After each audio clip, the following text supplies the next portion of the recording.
Abonnez-vous et cliquez aussi sur la petite cloche de notification pour ne rien rater de nos prochaines vidéos. N'oubliez pas de partager aussi la vidéo et de la liker.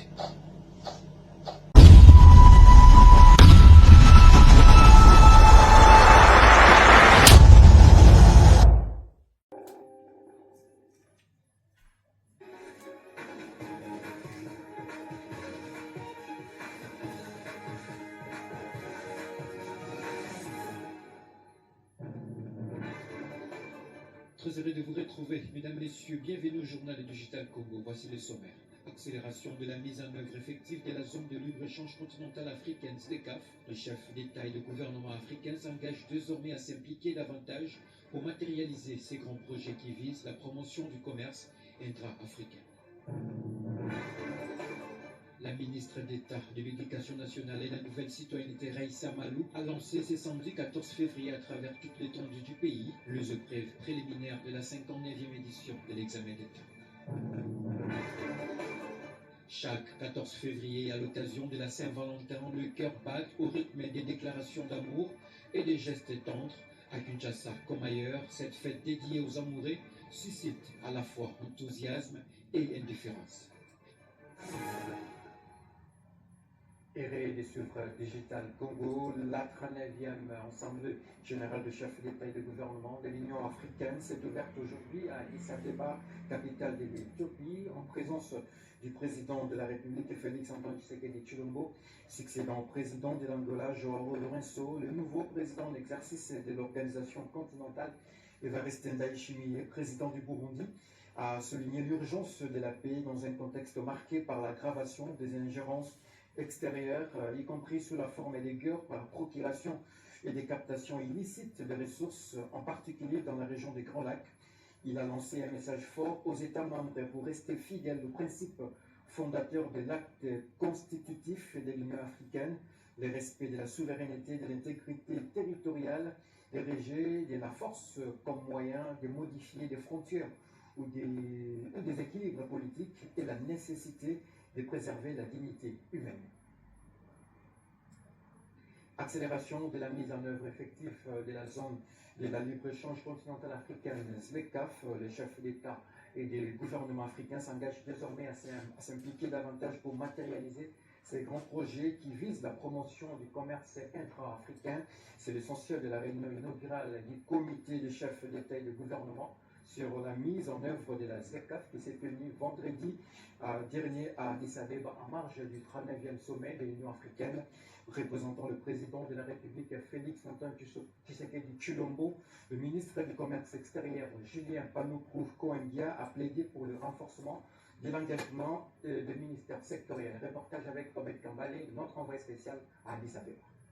Les chefs d'État et des gouvernements africains s'engagent à s'impliquer davantage dans l'accélération de la mise en œuvre effective de la zone de libre-échange continentale africaine ZLECAf qui vise la promotion du commerce intra-africain avec la création d'un marché unique du continent africain, ainsi donc que les gouvernements des pays membres sont appelés à mettre en place des politiques publiques pour développer les secteurs clés dont le commerce, l'agriculture, l'industrie, l'énergie et les infrastructures pour faciliter le commerce. C'est la grande décision qui a sanctionné la réunion inaugurale du comité des chefs d'État et des gouvernements sur la mise en œuvre de la ZLECAf, présidée ce vendredi 13 février 2026 à Addis Abeba, en Éthiopie, par le chef de l'État Kenyan William Ruto, et c'est à marge du 39e sommet ordinaire de l'Union africaine, mais qui s'est ouvert ce samedi. Au nom de la République démocratique du Congo, le ministre du Commerce extérieur, Julien Paluku Kohengia, représentant les présidents de la République, Félix Tshisekedi Tshilombo, a plaidé pour le renforcement de l'engagement des ministères sectoriels dont les commerces et les finances à travers une approche transversale et inclusive de pragmatisme économique face aux défis fiscaux, en dissipant les craintes liées à la baisse immédiate des revenus douaniers, tout en privilégiant les quais structurels à court, moyen et long terme, à l'instar des modèles tels que l'Union européenne et le Mercosur, une zone de libre-échange qui regroupe plusieurs pays de l'Amérique du Sud.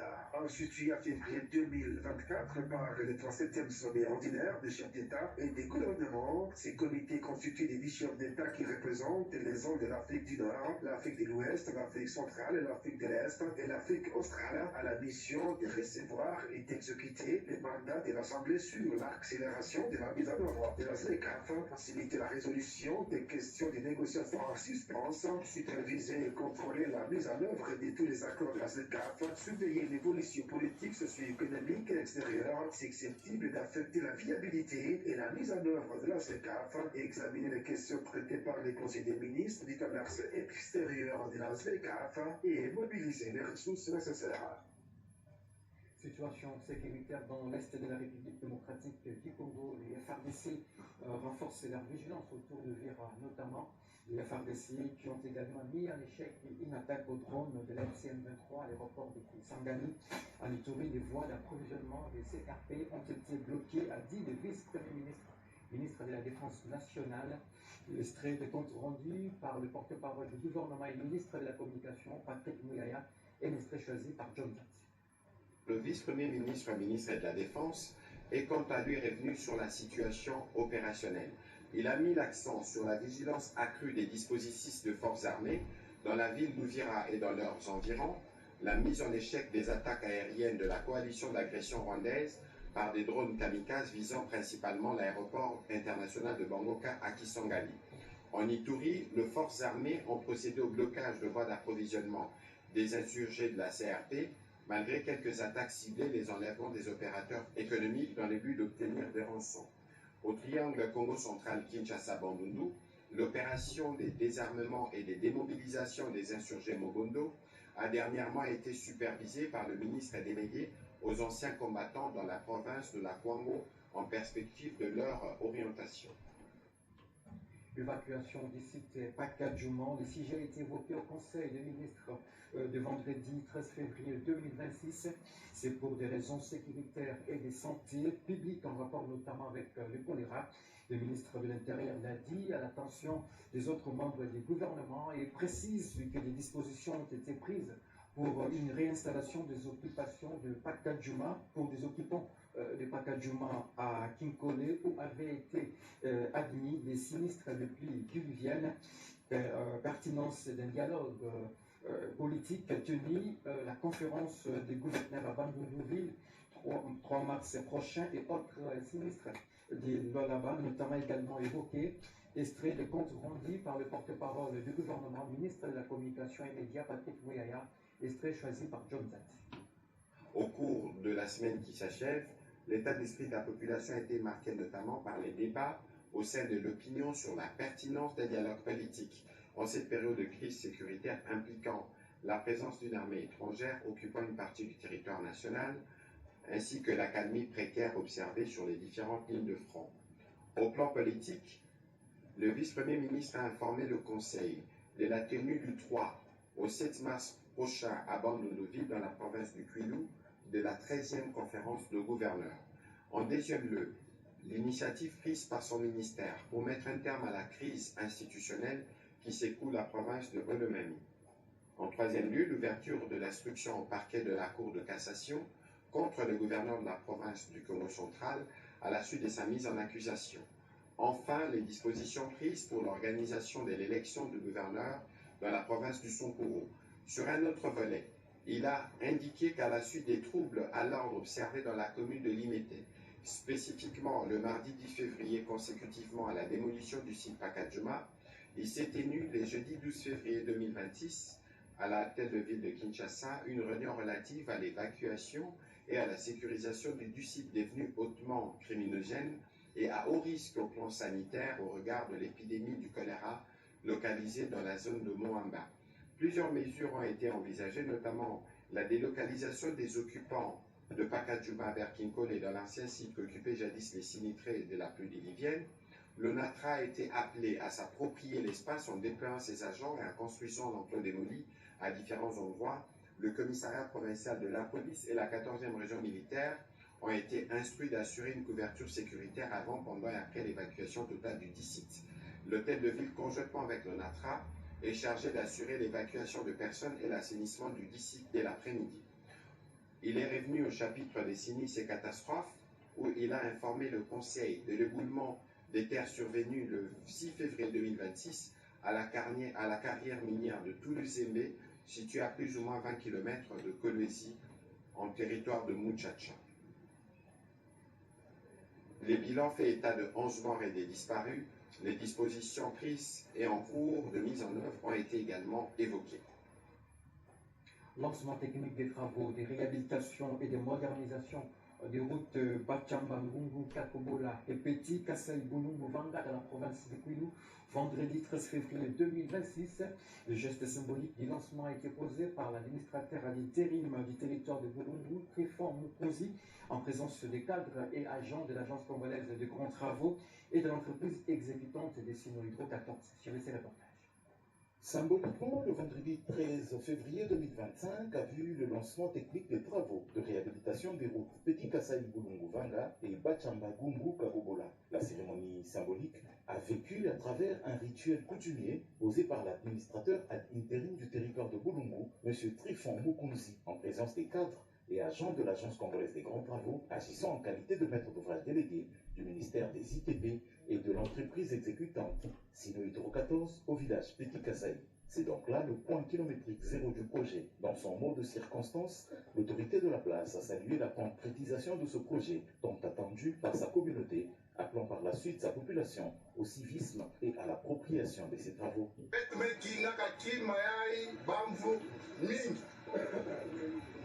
Mais Boubouyaï, président de la République, son Excellence Félix Tshisekedi Tshilombo, mais Yindula Beto. Donc, qui est ce bien, qui est ce bien? Qui est-ce qui est manifesté? Donc, par là, il salue mes bandes. Mais qu'est-ce qu'on appelle qu'il salue Yaï? Yo suka na njila isali a fait kuma tina bulu beno ba travailler population bulu ina ta sala na ingénieur yai saga sima yo vilave mazout yo vilave pioche yo vilave pau yo vilave. Petit Kassai Boulungu est la section de la RN18 la plus fréquentée pour atteindre le chef-lieu du territoire, bien que son état sablonneux laisse à peine les usagers avancer. En tout cas, je ne m'y attendais pas. Je suis ici depuis mon enfance. J'ai grandi à Boulungu. L'autre fois, je me suis rendu à Boulungu. Nous avons fait toute une journée. Et quand Boulungu jusqu'à Boulungu, vous voyez, la route est sablonneuse. Mais avec l'agence congolaise des grands travaux, vraiment toute la population de Boulungu, toute la population de la province du Kwilu est au-dessus de la mêlée. Nous sommes très contents de voir cette réalisation. Vraiment, nous aurons beaucoup d'opportunités sur cette route. Nous appuyons le chef de l'État aveuglément. Je remercie notre fils du terroir, le professeur Ebéran, qui a appuyé cette réalisation. Vraiment, que Dieu les protège. Ce projet, piloté par l'Agence congolaise des grands travaux, s'étend sur une distance de 65 km et sera exécuté sur 10 mètres de large, allant du village Petit Kassai à la cité Boulungu, incluant également la bretelle qui mène à Vanga. Après un mois d'accalmie, les professeurs de l'université de Kisangani sont de nouveau la cible des hommes armés non autrement identifiés pour ce énième cas. C'est le cas du professeur Célestin Bella de la faculté des sciences sociales, administratives et politiques qui a été victime de motos ont été emportées sans compter autres biens. Suivez le professeur Jean-Pierre Lifoli, président de l'association de professeurs de l'université de Kisangani, dans ce propos recueilli par notre correspondant Séraphin Tournel. C'est dans ces centres du lycée Maman Diankemba, dans la commune de Limeti à Kinshasa, que la ministre d'État de l'Éducation nationale et Nouvelle Citoyenneté, Raïssa Malou, a procédé au lancement de cette session préliminaire de l'examen d'État. Les professeurs de l'université de Kisangani s'indignent de l'insécurité endémique dans laquelle ils vivent avec les membres de leur famille. Après un mois d'accalmie, les professeurs deviennent de nouveau la cible des bandits armés. Dans la nuit de jeudi 12 février à vendredi 13 février 2026, entre 0h45 et 1h45, des hommes armés se sont introduits dans la résidence du professeur Célestin Bella en escaladant le mur. Les assaillants ont emporté 2 motos, Les faits se sont produits sur la 0 avenue numéro 5 au quartier des musiciens en plein centre-ville de Kisangani dans la commune de la Makiso. Le professeur de l'université de Kisangani condamne fermement cette énième attaque criminelle et ne savent plus à qui se confier pour leur protection. Pour rappel, l'attaque du domicile du professeur Bella de la faculté des sciences sociales, administratives et politiques survient après celle du professeur Julien Liengola et Takwa Kakule de la faculté de psychologie et des sciences de l'éducation, Gembo, Benoît Deda Jailo et Kazadi de la faculté des sciences, Sifa de la faculté des sciences économiques, Arthur Chimwanga de la faculté des lettres et Justin Kiade de la faculté des sciences sociales, administratives et politiques. Sans oublier les attaques contre les professeurs Faustin Lokinda et Shalai Azenga de l'IFA Yangambi et l'assistant Jonathan Bongiro de la faculté de droit de l'université de Kisangani. Eu égard à la persistance de l'insécurité visant les personnels académiques de l'université de Kisangani, malgré les multiples dénonciations et les mesures prises par les services de l'ordre et de sécurité, considérant l'impossibilité pour les services attitrés de mettre à la disposition de chaque professeur un policier pour les garder vu son rang social, le professeur de l'université de Kisangani demande à son Excellence, Monsieur le ministre de l'Intérieur, une dérogation en leur accordant une autorisation collective de port d'armes pour se défendre et pour protéger leurs familles et leurs biens. La vie étant sacrée, mieux vaut prévenir que guérir. Excusez-nous pour ces petits désagréments. La ministre de l'Éducation nationale et Nouvelle Citoyenneté, Raïssa Malou, a lancé ce samedi 14 février à travers toute l'étendue de la République les épreuves préliminaires de la 59e édition de l'examen d'État. C'était au cours d'une cérémonie officielle tenue au lycée Mama Yankeba délimité à Kinshasa. Ces épreuves concernent plus de 13 000 candidats autodidactes inscrits pour l'année 2026. Un reportage de Bobo Moubo. C'est dans ces centres du lycée Maman Yankemba, dans la commune d'Elimeti à Kinshasa, que la ministre d'État de l'Éducation nationale et Nouvelle Citoyenneté, Raïssa Malou, a procédé au lancement de cette session préliminaire de l'examen d'État 2026, 59e édition, en présence des autorités éducatives et des candidats autodidactes, des participants aux épreuves. Au total, 13 387 inscrits au cycle long et 92 au cycle court répartis dans 251 centres à travers le pays. Dans son allocution, la patronne de l'Éducation nationale a rappelé que cette étape s'inscrit dans la vision du chef de l'État Félix-Antoine Tshisekedi Tshilombo qui place l'éducation au cœur du développement national. Portée par le gouvernement sous la coordination de la première ministre, cette dynamique vise une école congolaise inclusive, équitable et compétitive. Choisir d'apprendre par soi-même, souvent en marge des circuits classiques et dans des conditions parfois difficiles, est une preuve de caractère. Cette épreuve n'est pas qu'une étape administrative. Elle valide votre volonté de vous dépasser et de prendre votre destin en main. Un mot particulier pour nos candidats du Nord et du Sud Kivu. Malgré les épreuves, vous représentez à vous seuls 25% des effectifs nationaux avec 3351 inscrits. Votre résilience est le plus beau message d'espoir pour notre pays. Avant la ministre d'État, la directrice provinciale de la province éducationnelle des Moamba à Kinshasa, Astrid Namouyi, a dans son mot encouragé les 692 candidats, dont 294 femmes inscrites. Le plus âgé des candidats, autodidacte à 63 ans, inscrit en pédagogie générale, et la plus jeune, 17 ans, inscrite en latin philosophie. Elle a vivement remercié la ministre d'État pour des innovations initiées dans le sous-secteur de l'éducation nationale, notamment dans l'organisation des examens d'État, avec une rapidité inédite dans la publication des résultats. Restons toujours à l'éducation, mais cette fois-ci c'est pour le Congo central, le lancement officiel de préliminaire de l'examen d'État 2026 concernant les candidats autodidactes a été lancé à Matadi pour le Congo central 1. Le coup d'envoi de ces épreuves a été lancé par le ministre provincial de l'éducation en présence de toutes les autorités de la province éducationnelle du Congo central 1. Tout le mécanisme qui intervient pour un bon déroulement ont été expliqués sur ces reportages. C'est à Matadi, chef-lieu de la province du Congo central, que le lancement officiel des épreuves préliminaires de l'examen d'État édition 2025-2026 a été lancé par les représentants du ministre provincial de l'Éducation. Toutes les statistiques ont été données.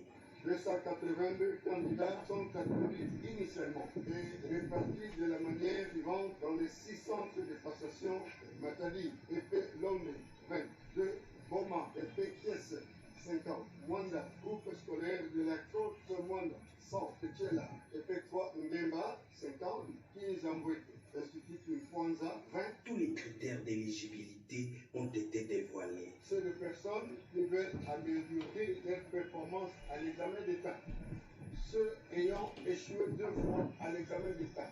Ceux qui ont dépassé l'âge de la scolarité. Les candidats réguliers dont la classe de la 4e année des humanités a été fermée pour non-respect des normes, non-viabilité, pyramide renversée, etc.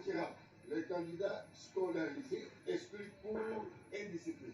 En dehors de cette éligibilité, ils ont quelques règles à suivre. L'usage du téléphone est strictement prohibé. Et changement de place vaut déjà tentative à la tricherie. Après la passation, vous n'avez pas le droit de sortir, vous attendez votre capture. Et aussitôt fini, isolez-vous. Les représentants du ministre provincial de l'Éducation les a prévenus de défendre leur dignité et honneur. Et que pour nous aujourd'hui, c'est à travers cette preuve préliminaire, vous allez vous faire inscrire comme candidat à l'examen d'État. Conservez votre dignité. Vous n'êtes pas venu tricher. Vous attrapez en train de tricher, cela signifie que vous bravez votre dignité. Toujours éducation au Lualaba, il a été lancé officiellement ce samedi 14 février de épreuves préliminaires de l'examen d'État édition 2025-2026. Au total, 330 candidats autodidactes de la province éducationnelle Lualaba 1 sont répartis dans 4 centres, dont 197 à Kolwezi, 56 à Muchacha, 46 à Fungume et 35 à Lugoudi. La cérémonie de lancement s'est déroulée au groupe scolaire Ewabora en présence de toutes les autorités éducationnelles, marquant ainsi le début officiel de cette étape décisive pour les candidats libres de la provisoire. Un total de 330 candidats autodidactes, dont 120 femmes et 210 hommes, issus de la province éducationnelle Lualaba 1, ont passé ce samedi 14 février l'épreuve préliminaire de l'examen d'État édition 2025-2026. Le lancement officiel de ces épreuves a été présidé par la ministre provinciale de l'Éducation, le Dr Kainda Kassela-Pichou, représentant la gouverneure des provinces, Fifi Masuka Saïni. Bien avant cette étape solennelle, le directeur de la province éducationnelle Lualaba 1, Bonaventure Mukubu, a salué les efforts constants déployés par la chef de l'exécutif provincial en faveur du secteur éducatif. De son côté, l'inspecteur principal provincial de l'éducation nationale est revenu sur la quintessence capitale de cette épreuve qu'il a qualifiée de priorité majeure dans les processus menant à la session ordinaire de l'examen d'État. L'épreuve préliminaire qualifie les autodidactes aux épreuves de hors session et à la session ordinaire. Elle porte sur le français, l'anglais et les mathématiques et la culture générale. Le docteur Kainda Kassela-Pichou a rendu un hommage mérité au chef de l'État tout en transmettant aux candidats les encouragements de la gouverneure des provinces, les invitant à faire preuve de concentration et de détermination. C'est avec beaucoup de courage et de détermination que vous vous êtes apprêtés à affronter les épreuves préliminaires. Son Excellence, Madame Fifi Masuka Saïni, elle vous a souhaité une très bonne chance. Sur ce, je déclare officiellement lancer les épreuves préliminaires de l'examen d'État édition 2026. S'en est suivi l'ouverture officielle de la malle contenant les items avant leur distribution dans les différentes salles d'examen sous l'œil attentif des autorités éducatives.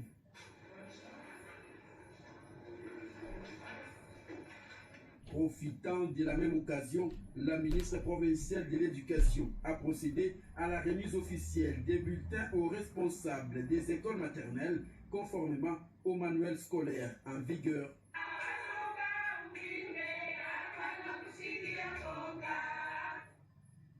Une petite rectification, je disais donc cette étape décisive pour les candidats libres de la province.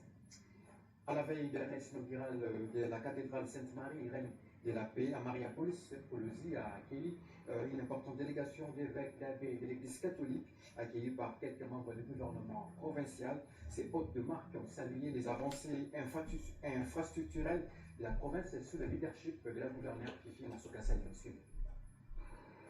C'est aux environs de 16 heures que l'avion transportant la délégation des évêques et abbés de l'Église catholique a atterri sur les tarmacs de l'aéroport de Colosie le vendredi 13 février 2026. À leur descente, ces prélats ont été accueillis au bas de la passerelle, d'abord par le secrétaire exécutif Jules Kawit, puis par le ministre provincial de l'Intérieur et Sécurité, Roy Kaouma Mayonde Philippe. La délégation a ensuite été conduite au salon VIP de la nouvelle aérogare de l'aéroport de Colosie, récemment rénové par le gouvernement provincial. L'archiévêque de Mbanda Kabikoro, Monseigneur Ernest Mboukou, et l'évêque d'Ouvira, Monseigneur Sébastien Mouyongo, sont arrivés à Colosie pour participer à la messe d'inauguration de la nouvelle cathédrale Sainte-Marie, reine de la paix Mariapolis, entièrement rénovée sous l'impulsion de la gouverneure Marie-Thérèse Masuka Saini. Nous sommes venus pour la consécration de la nouvelle cathédrale du diocèse de Colosie, donc dans la province de Lualaba. L'accueil a été vraiment magnifique. Et sincères félicitations donc Madame la gouverneure également pour ce travail qui a été fait. Vraiment, ça inspire aussi d'autres provinces à faire autant pour le développement de notre pays. Nous avons été invités à l'inauguration de la cathédrale. Et nous faisons partie de la délégation de la CENCO, invitée par le diocèse de Colosie. L'abbé Jean-Pierre Badidi, qui est secrétaire général de la conférence des évêques de l'Afrique centrale, n'a pas manqué de saluer la transformation spectaculaire de l'aéroport de Colosie. Selon lui, cette modernisation témoigne d'une volonté en faveur du développement des infrastructures. Ouais, c'est la première fois qu'on nous accueille dans ce nouveau bâtiment qui est exceptionnel. Pour blaguer, je disais à un de mes confrères, si le pilote ne s'était pas trompé d'aéroport et s'il avait réellement atterri au Congo.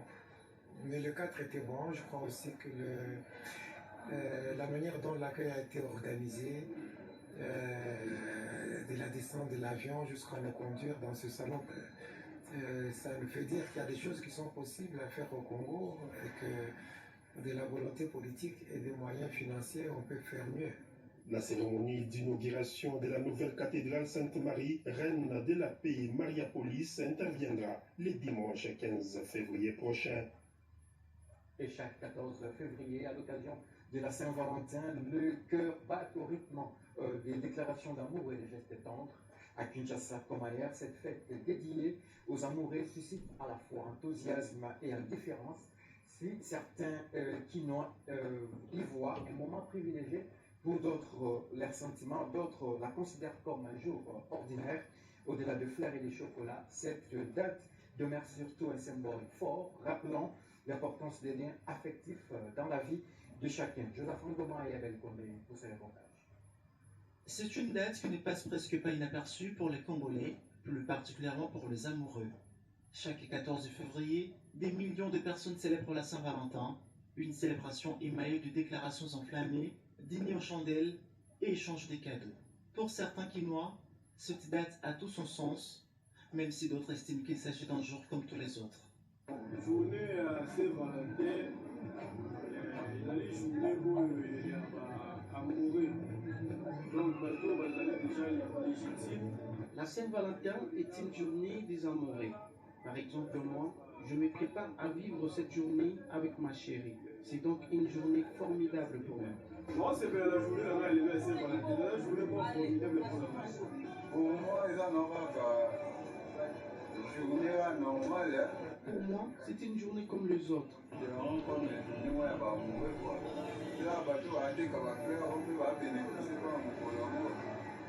Mais cela n'empêche pas à ceux qui aiment l'amour de pouvoir la fêter.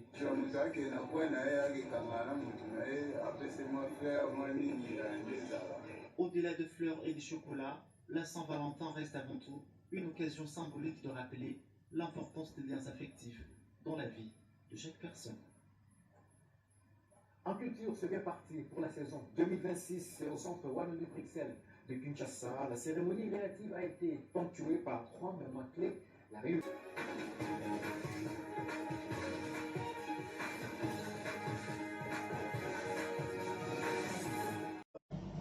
Abonnez-vous et cliquez aussi sur la petite cloche de notification pour ne rien rater de nos prochaines vidéos. N'oubliez pas de partager aussi la vidéo et de la liker.